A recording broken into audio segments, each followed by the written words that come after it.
श्री साई सच्चरित्र अध्याय 30। शिरडी को खींचे गए भक्त। 1 वणी के काका वैद्य, 2 खुशालचंद, 3 बंबई के रामलाल पंजाबी। इस अध्याय में बतलाया गया है कि 3 अन्य भक्त किस प्रकार शिरडी की ओर खींचे गए।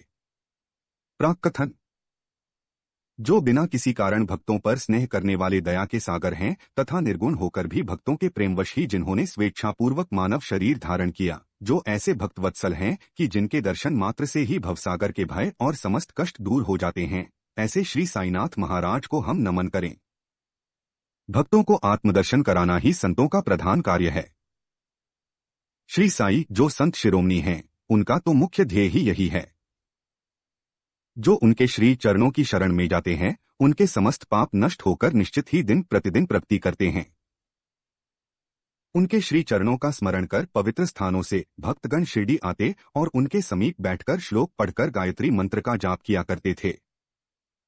परंतु जो निर्बल तथा सर्व प्रकार से दीनहीन हैं और जो यह भी नहीं जानते कि भक्ति किसे कहते हैं, उनका तो केवल इतना ही विश्वास है कि अन्य सब लोग उन्हें असहाय छोड़कर उपेक्षा भले ही कर दें, परंतु अनाथों के नाथ और प्रभु श्री साई मेरा कभी परित्याग न करेंगे।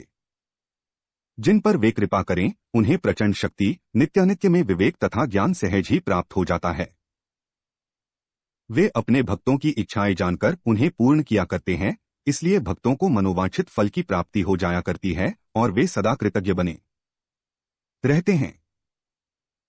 हम उन्हें साष्टांग प्रणाम कर प्रार्थना करते हैं कि वे हमारी त्रुटियों की ओर ध्यान न देकर हमें समस्त कष्टों से बचा लें।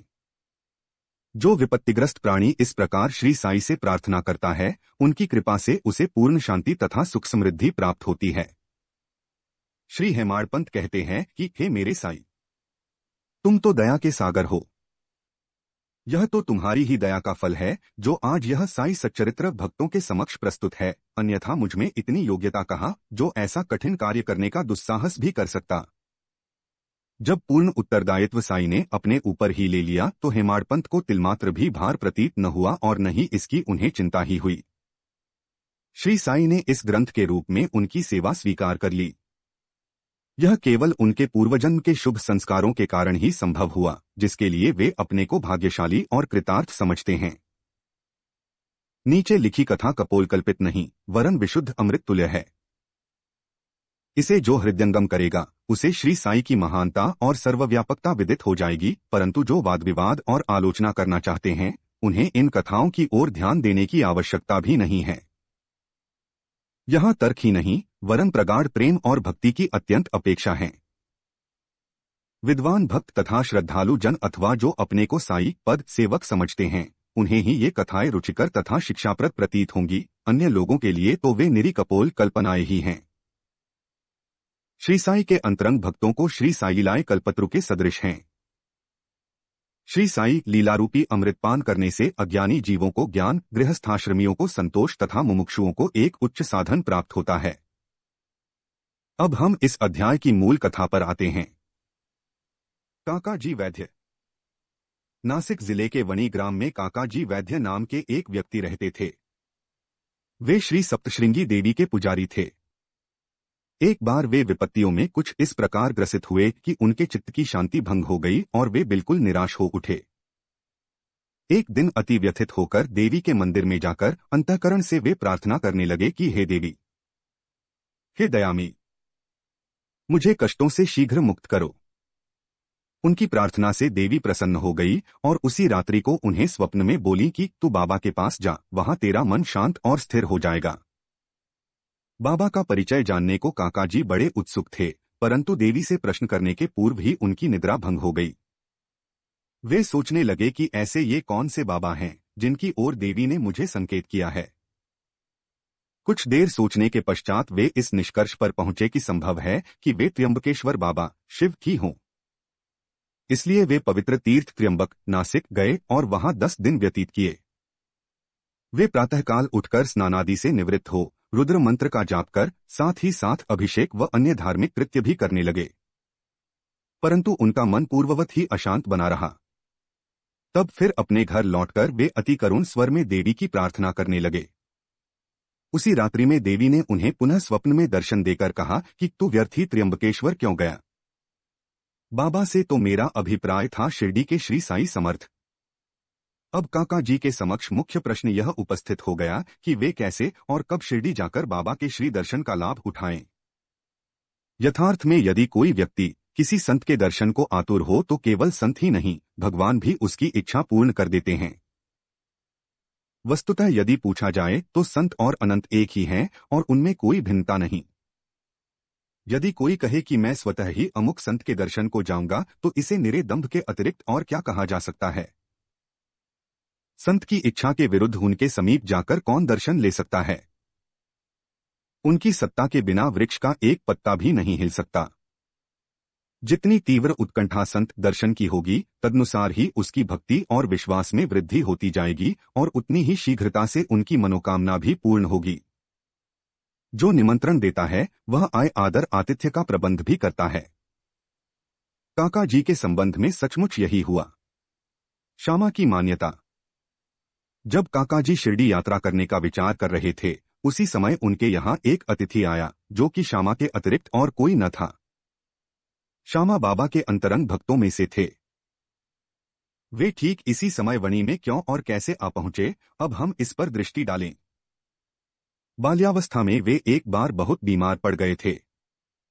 उनकी माता ने अपनी कुलदेवी सप्तशृंगी से प्रार्थना की कि यदि मेरा पुत्र निरोग हो जाए तो मैं उसे तुम्हारे चरणों पर लाकर डालूंगी। कुछ वर्षों के पश्चात ही उनकी माता के स्तन में दाद हो गई। तब उन्होंने पुनः देवी से प्रार्थना की कि यदि मैं रोगमुक्त हो जाऊं तो मैं तुम्हें चांदी के 2 स्तन चढ़ाऊंगी। पर ये दोनों वचन अधूरे ही रहे। परंतु जब वे मृत्युशैया पर पड़ी थीं तो उन्होंने अपने पुत्र श्यामा को समीप बुलाकर उन दोनों वचनों की स्मृति दिलाई तथा उन्हें पूर्ण करने का आश्वासन पाकर प्राण त्याग दिए। कुछ दिनों के पश्चात वे अपनी यह प्रतिज्ञा भूल गए और इसे भूले पूरे 30 वर्ष व्यतीत हो गए। तभी एक प्रसिद्ध ज्योतिषी शिरडी आए और वहां लगभग 1 मास ठहरे। श्रीमान बूटी साहेब और अन्य लोगों को बतलाई उनकी सभी भविष्यवाणी प्रायः सही निकली, जिनसे सबको पूर्ण संतोष था। श्यामा के लघुभ्राता बापाजी ने भी उनसे कुछ प्रश्न पूछे। तब ज्योतिषी ने उन्हें बताया कि तुम्हारे ज्येष्ठ भ्राता ने अपनी माता को मृत्युशैया पर जो वचन दिए थे उनके अब तक पूर्ण न किए जाने के कारण देवी असंतुष्ट होकर उन्हें कष्ट पहुंचा रही हैं। ज्योतिषी की बात सुनकर श्यामा उन अपूर्ण वचनों की स्मृति हो आई। अब और विलंब करना खतरनाक समझकर उन्होंने सुनार को बुलाकर शीघ्र चांदी के 2 स्तन तैयार कराए और उन्हें मस्जिद में ले जाकर बाबा के समक्ष रख दिया तथा प्रणाम कर उन्हें स्वीकार कर वचन मुक्त करने की प्रार्थना की। श्यामा ने कहा कि मेरे लिए तो सप्तशृंगी देवी आप ही है, परंतु बाबा ने साग्रह कहा कि तुम इन्हें स्वयं ले जाकर देवी के चरणों में अर्पित करो। बाबा की आज्ञा व उदी लेकर उन्होंने वणी को प्रस्थान कर दिया। पुजारी का घर पूछते पूछते वे काका जी के पास जा पहुंचे। काका जी इस समय बाबा के दर्शनों को बड़े उत्सुक थे और ठीक ऐसे ही मौके पर श्यामा भी वहां पहुंच गए। वह संयोग भी कैसा विचित्र था। काका जी ने आगंतुक से उनका परिचय प्राप्त कर पूछा कि आप कहां से पधार रहे हैं। जब उन्होंने सुना कि वे शिरडी से ही आ रहे हैं तो वे एकदम प्रेमोन्मत्त हो श्यामा से लिपट गए और फिर दोनों का श्री सालियाओं पर वार्तालाप आरंभ हो गया।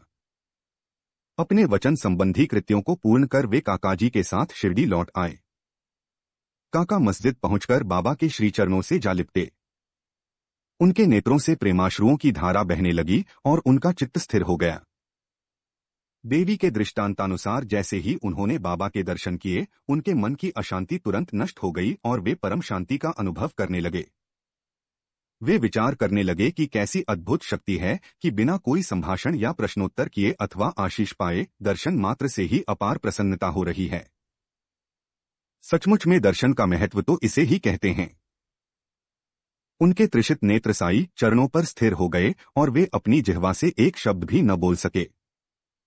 बाबा की अन्य लीलाएं सुनकर उन्हें अपार आनंद हुआ और वे पूर्णतः बाबा के शरणागत हो गए। सब चिंताओं और कष्टों को भूलकर वे परम आनंदित हुए।